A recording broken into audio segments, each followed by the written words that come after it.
ఋతము సత్యం అని రెండు వస్తువులు ఉన్నాయి. రెండు సత్యముల గురించి చెప్పేది, సత్యం గురించి చెప్పేది. అసలు ఇన్నున్నాయా సత్యం గురించి అని మనకు ఆశ్చర్యం కలుగుతుంది. ఎందుకంటే సత్యమే మురిగిపోయిపోతున్న కాలంలో సత్యానికి రెండు పదాలట, ఋతం సత్యం అన్నారు. ఇక్కడ ఏమిటయ్యా అంటే, ఒకటి లోకంలో నిత్య సత్యాలను కొన్ని ఉంటాయి. తూర్పును సూర్యుడు ఉదయించను, ఎప్పుడు నీటికి కొన్ని లక్షణాలు, పంచభూతాలకు లక్షణాలు. సృష్టికి సూర్య చంద్రమసౌ ధాత యథాపూర్వమకల్పయత్ అని వేదం చెప్తున్నాం. అంటే ఏ కల్పంలోనైనా సూర్యుడు చంద్రుడు పంచభూతాలు జీవులు అప్పుడు ఎప్పుడు కాళ్ళతోనే నడుస్తారు, కాళ్ళతోనే చూస్తారు. ఇలా సృష్టి యందు ఈశ్వర ధర్మంలో ప్రవర్తించడాన్ని సత్యము అంటారు అన్నారు. ఇక్కడ సృష్టి యందు ప్రవర్తించునవి అని అర్థం. ఇలా ప్రవర్తించేటట్టు చెయ్యక ముందు దాని పూర్వరూపం ఏమిటి? ఋతం అన్నారు. ఇక్కడ ఋతం పూర్వరూపం. ఋతం సృష్టి యందు ప్రవర్తించినప్పుడు సత్యమవుతుంది అన్నాడు. ఇక్కడ అంటే ఒక శాసనం ఉంటుంది, ఆ శాసనం అమలుపరచబడినం. ఒకటి శాసనము ఉండుట, శాసనము అమలుపరచుట, రెండు విధానాలు ఉన్నాయి కదా. ఉన్న శాసనం పేరు ఋతం, అది అమలుపరిస్తే సత్యం అన్నారు. ఇక్కడ ఇది ఋతము సత్యము అనేటువంటి విషయాన్ని వివరిస్తున్నారు. కానీ సృష్టి యందు ప్రవర్తించేటటువంటి ఈశ్వర శాసనములు సత్యములు, శాసించే ఈశ్వర శక్తి ఋతము. అందుకే దాని గురించి చెప్పారు ఋతం. అంతే కదా. ప్రజ్ఞల్లో ఒక పేరు ఋతంభర ప్రజ్ఞ అని ఒక ప్రజ్ఞ ఉంటుందండి. ఋతంభర ప్రజ్ఞ అంటే సృష్టిలో ఉన్న విషయాలు ఎవడైనా చెప్పగలరు. సైంటిస్టులు మనకంటే గొప్పగా చెప్పగలరు, అంతే కదా. ఇది ఎందుకు జరిగింది అంటే సామాన్యుడు తనకు తెలిసిన తెలివితేటలతో ఒక సమర్థన చేస్తాడు. సైంటిస్ట్ మనల్ని మించి చెప్తాడు. కనుక మనకంటే గొప్పవాడెవడు చెప్పండి? సైంటిస్ట్ గొప్పవాడు అంటే వాడిది భౌతిక జ్ఞానమైన అయినా అన్నాడు. ఇక్కడ నీది భౌతిక జ్ఞానమే, వాడిది భౌతిక జ్ఞానమే. అయితే నీకంటే మరింత లోతుకి వెళ్ళాడు అంతే. ఇక్కడ కనుక సైన్స్ ప్రకారం చెప్పాలండి అంటే తమరి వదనము. సైన్స్ ప్రకారం చెప్తే అసలు సత్యం ఎక్కడ తెలుస్తుందయ్యా అన్నాడు. ఇక్కడ సైన్స్ భౌతిక జగత్తుకు మాత్రమే చెప్తుంది, కానీ సూక్ష్మ జగత్తు గురించి సైన్స్ ఎక్కడ చెప్పగలదు? ఎందుకంటే పదార్థ విజ్ఞానం సైన్స్, కానీ పరమార్థం పదార్థం కాదు కదా. కనుక ఎప్పుడు సైంటిఫిక్గా అంటే పరమార్థమైనా నాకు పదార్థంగా కనబడితేనే ఒప్పుకుంటాననేటువంటి వాడు తా పట్టిన కుందేటికి మూడే కాళ్ళు అనేటువంటి ఒకానొక మూర్ఖ అన్నాడు ఇక్కడ. కనుక సైంటిస్టు సూపర్ సైన్స్ని అంగీకరించినంతకాలం వాడి సైన్స్కి గౌరవం ఉంటుంది ఇక్కడ. ఎందుకంటే ఇది తెలుసుకోవాలంటే మెటీరియల్గా తెలుసుకోలేం, దీని గురించి మీరు ప్రయోగశాలల్లో తెలుసుకోలేరు. కనుకనే దానికి పై సత్యం ఒకటి ఉంది. లోకంలో ప్రవర్తించే సత్యం గురించి నువ్వు మాట్లాడుతున్నావు, దాన్ని శాసించే సత్యం ఒకటి ఉంది, అది ఋతం. దానిని తెలుసుకోగలిగే ప్రజ్ఞ కావాలి. ఆ ప్రజ్ఞ ఎలా వస్తుందో కూడా శాస్త్రం చెప్తుందండి. యుక్తాహార విహారస్య యుక్త చేష్టస్య కర్మసు యుక్త స్వప్నావబోధస్య. అలాంటి యుక్తమైన జీవనం కలిగి ఎవడు తపస్సును ఆచరిస్తాడో వాడు తపస్సు వల్ల వాడిలో ఒక ప్రజ్ఞ ఉదయిస్తుంది. అంత అఖండ శక్తి ఈ బ్రెయిన్కే ఉంది, మెదడుకే ఉంది. సాధన పెరుగుతున్న కొద్దీ బుద్ధిశక్తి పెరుగుతుంటుంది. ఇది రహస్యము. ఆ సాధన తపస్సాధన అయినప్పుడు ఆ ప్రజ్ఞ పూర్ణ వికసనం జరుగుతుంది. ఆ ప్రజ్ఞ మాత్రమే సత్యములకు కూడా పైనున్న ఋతమును తెలుసుకోగలదు అన్నాడు ఇక్కడ. ఆ ప్రజ్ఞను ఋతమును గ్రహించగలిగే ప్రజ్ఞ పేరు ఋతంభర ప్రజ్ఞ. ఆ ఋతంభర ప్రజ్ఞ ఎవడుకుందో వాడు ఋషి అని పేరు ఇక్కడ అన్నాడు. కనుక ఋతంభరాయ నమః అనే మాట ఎంత విశేషమైన మాట చూడండి ఇక్కడ. అందుకే నామాలు చదివేయకుండా ఆలోచించాలి. ఋతంభరాయ నమః. ఆ ఋతమును భరించగలిగే అంటే గ్రహించగలిగే ప్రజ్ఞారూపుడువైన సుబ్రహ్మణ్యానికి నమస్కారము. అంటే ప్రజ్ఞ సుబ్రహ్మణ్య స్వరూపం, బుద్ధి సుబ్రహ్మణ్య స్వరూపం. అందుకే రుద్రయామళం అనే తంత్రశాస్త్రంలో ప్రజ్ఞా వివర్ధన స్తోత్రం ఉంది. అంటే ప్రజ్ఞ వికసించడానికి. ఆది స్తోత్ర పారాయణ చేత కవిత్వము ఇంకా వివిధ విద్యల్లో నైపుణ్యం వస్తుందిట. అది సుబ్రహ్మణ్యుడు జ్ఞానప్రధాన దేవత. ఇది మరువరాదు. ప్రధానం జ్ఞానం. మరి శూరము పరాక్రమము అది కూడా ఆయనే. జ్ఞానం ప్రధానంగా చెప్పబడుతుంది సుబ్రహ్మణ్య తత్వంలో. అందుకే సుబ్రహ్మణ్య ఆరాధన వల్ల సిద్ధ సారస్వత ప్రధాన ఆయనకు పేరున్నది. అంటే సిద్ధమైన సారస్వత విద్య కూడా లభిస్తుంది, సంగీతాది విద్యలు లభిస్తాయి. దానికి అనేక రకమైన ఉదాహరణలు ఉన్నాయి. అది పిల్లల చేత ప్రజ్ఞా వివర్ధన స్తోత్రం చదివితే వాళ్ళ బుద్ధిశక్తి పెరుగుతుంది అన్నారు. అంటే పిల్లలకైనా పెద్దవాళ్ళకి మాత్రం బుద్ధి అక్కర్లేదండి. ఎవరికైనా బుద్ధిశక్తి పెరగాలి. ఎంత పెరగాలంటే బ్రతికున్న లోపలే నా బుద్ధి పరమాత్మని పరిపూర్ణంగా తెలుసుకోవాలన్నంత పెరగాలండి. ఇక్కడ వృతస్వరూపుడైన పరమాత్మని గ్రహించగలిగే ప్రజ్ఞాస్వరూపుడైనటువంటి భగవానుడే ఇవ్వగలడు. గనక సుబ్రహ్మణ్యుడు అటువంటి ప్రజ్ఞాస్వరూపుడని చెప్పడం కోసం ఋతంభరాయ నమః అన్నారు. ప్రధానంగా జ్ఞానదేవత అన్న విషయం మర్చిపోవద్దు. ఎందుకంటే అన్నిటికంటే బాగుండాల్సింది బుద్ధే. ఆ బుద్ధిని తొందరగా అనుగ్రహించే దైవం సుబ్రహ్మణ్యుడు గనక ఋతంభరాయ నమః ఋతాయ నమః అన్నారు.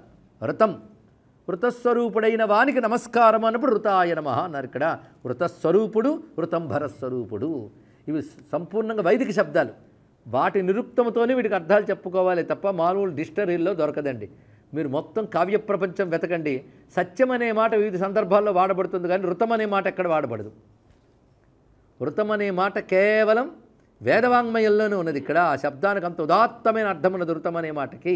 లౌకిక శబ్దం కాదు కనుక కావ్య ప్రపంచంలో సత్యం అనే మాట కనబడుతుంది, కానీ ఋతం అనే మాట కాదు.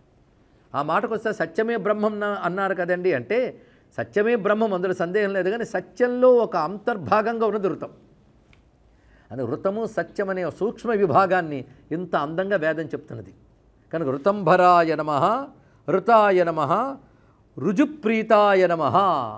నువ్వు రుజుమార్గంలో ఉంటే ఆయనకి ఇష్టం. ఎందుకంటే నిష్కపట భక్తికి ప్రీతి చెందువాడు అని అర్థం. భక్తికి కూడా రుజుభక్తి ఉండాలండి.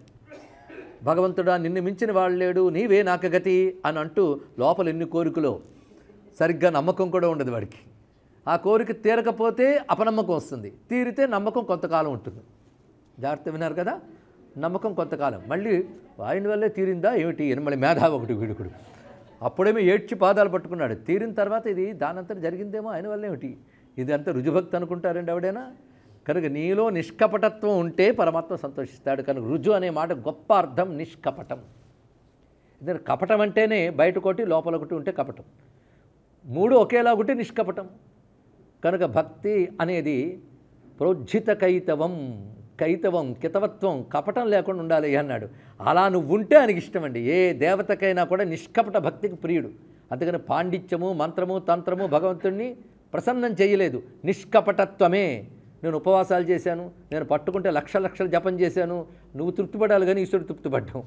అలాగని మానేయకండి, పాప సంహారానికి పనికొస్తాయి. గర్వించకండి అని చెప్పడం కోసం నేను ఇంత సాధన చేశాను, గర్వించవద్దు. ఆ రుజుచిత్తం ఇవ్వమని జపం చేయండి. ఇక్కడ ఆ రుజుచిత్తం ఒక్కడి చాలండి పట్టుకోవాలంటే. అలా పట్టుకున్నవాడే ఒక తెన్నడు, అలా పట్టుకున్నవాడు ఒక అందనాలు, వాళ్ళు పెద్ద పండితులు కారు, మంత్రజాపకులు కారు. రుజుచిత్తం అది వస్తే చాలు, ముక్తి వచ్చేస్తుంది. అందుకు రుజుప్రీతాయ నమః, రుజుత్వం పట్ల ప్రీతి కలిగిన వాడు. వృషభాయ నమః, వృషభం వృషభం ఇంచుమించు ఒకటే. ఇవి శ్రేష్ఠత్వ వాచకం అంటారు. ఇక్కడ ఒకటే మాట శ్రేష్ఠత్వం. అందుకే ఏదైనా శ్రేష్టము అంటే వృషభంతో పోలుస్తారు. పురుష వృషభ అన్నది, దీనికి మరొకటి పురుష పుంగవ అంటారు. తెలుగులో అనువదిస్తే మగ ఎద్దు అని అర్థం. కానీ అక్కడ పురుషుల్లో పొంగవుడు అంటే శ్రేష్ఠుడు అని అర్థం. ఇక్కడ సింహ వృషభ ఈ శబ్దంలో శ్రేష్ఠత్వ వాచకంలో వాడతారు. అంతేకాదు వృషభం అనేటువంటి మాట గొప్ప అర్థం చెప్పారండి. భారతంలో భీష్ముడు చెప్తాడు శాంతి పర్వంలో, అది ప్రళయం తర్వాతి స్థితి అన్నాడు. ఇక్కడ వృషభం అంటే ఆ స్థితిట. అంటే ప్రళయంలో అంత అల్లకల్లోలం, ప్రళయం అయిపోయింది, మొత్తం ఏముంది అప్పుడు, ఒకానొక శాంతమే ఉంది. ఆ స్థితి పేరు వృషభం అని వర్ణించారు. అంటే ఆ స్థితిలో కూడా ఉన్నాడు ఒకడు. ఏమీ లేని సమయంలో ఉన్నవాడు వృషభుడు, ఇది అర్థం. ఇక్కడ ఏమీ లేని సమయంలో ఉన్నవాడు. ఏమీ లేవంటే ఆయన లేడా?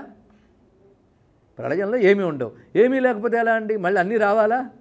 కానీ ఏమీ లేని వాటన్నిటి మళ్ళీ రావడం కోసం భద్రపరిచేవాడు కూడా ఉన్నాడు. ఎందుకంటే వాడు ఎప్పుడు ఏమీ కాడు, వాడు ఏమీ లేకపోవడం అనేది లేదు వాడికి. కానీ ఏమీ లేని సమయంలో కూడా ఉన్నవాడిని వృషభ అనాలి అని శాస్త్రం చెప్తుంది.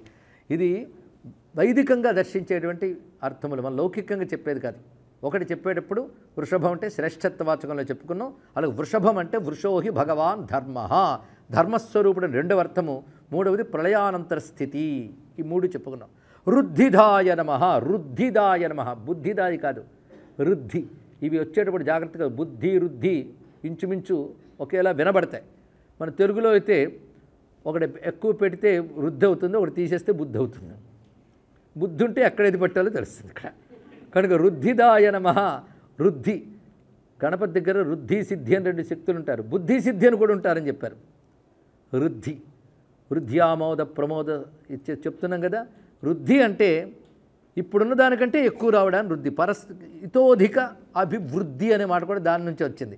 కనుక సమృద్ధి భావమే వృద్ధి. కనుక సమృద్ధి సమృద్ధి కనుక ఎక్కువ పుష్టితనం అని అర్థం. ఇక్కడ ఇదేమిటి అంటే యజ్ఞఫలం అని అర్థం. అంటే వృద్ధి అనే మాటకి యజ్ఞఫలం అని అర్థం చెప్పారు.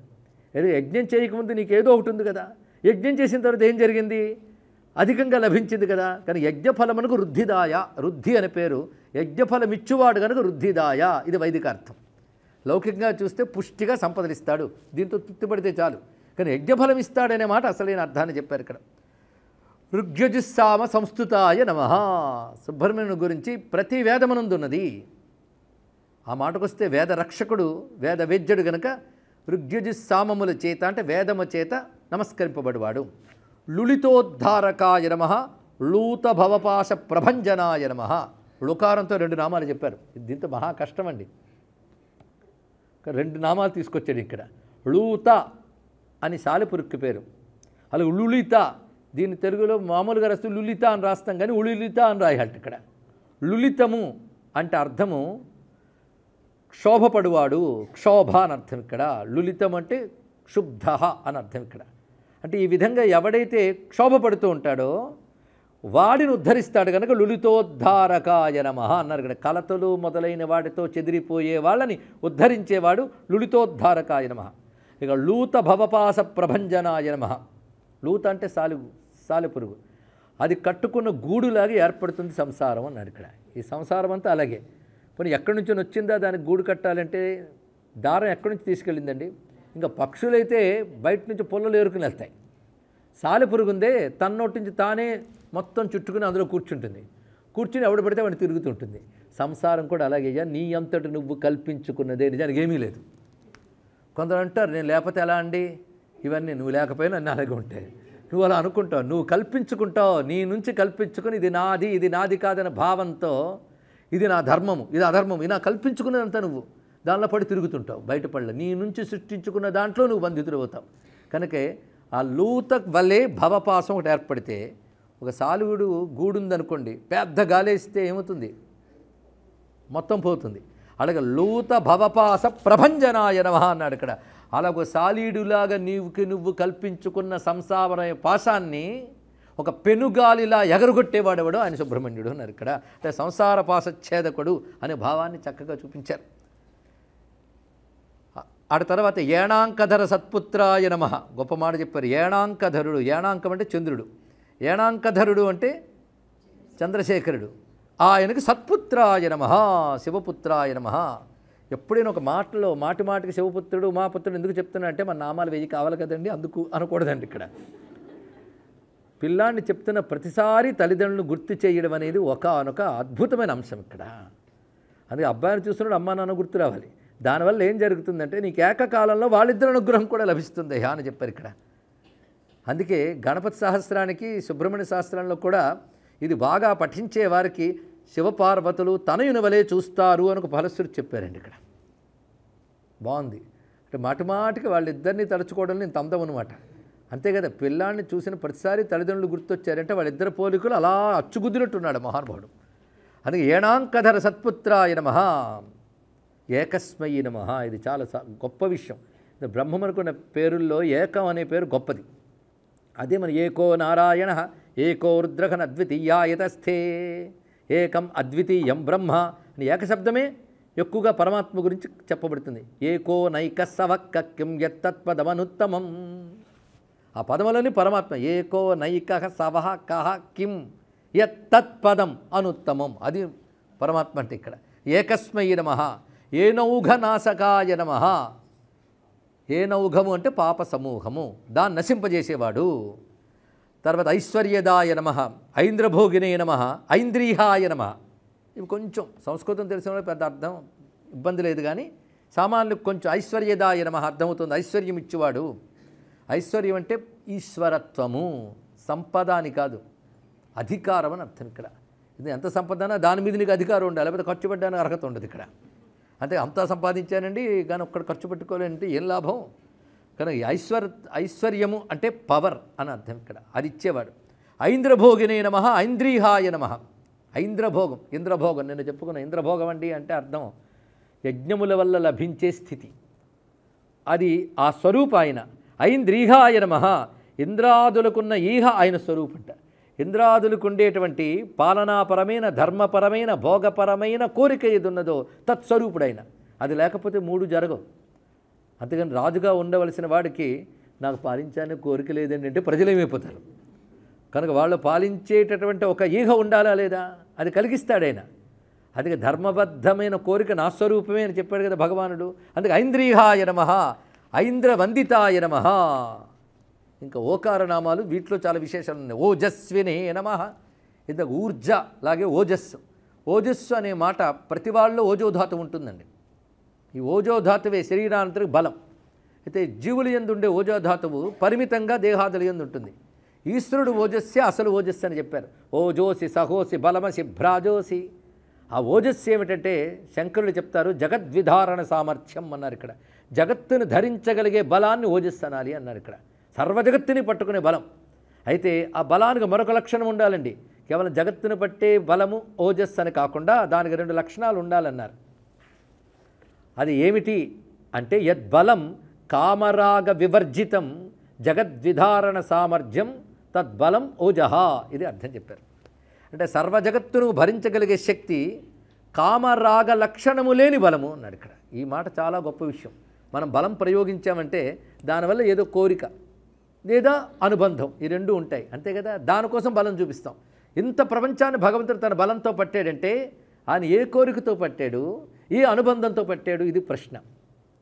నేను వచ్చానండి అంత బరువు ఎత్తానండి అంటే దేనికో ఒక కారణం కోసం ఎత్తుంటాం, ప్రయోజనం కోసం ఎత్తుంటాం, అవునా లేదా.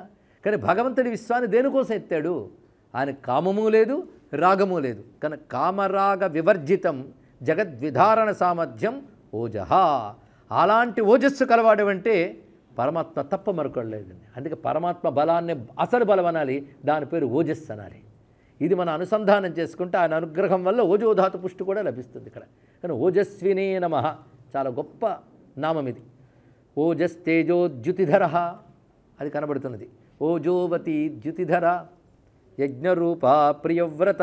ఈ చెప్పడంలో అన్నీ ఒకే తత్వాన్ని చెప్తున్నాయన్న విషయం ఎప్పటికప్పుడు స్పృహలో మనం ఉండాలి. ఓషధిస్థానాయ నమః.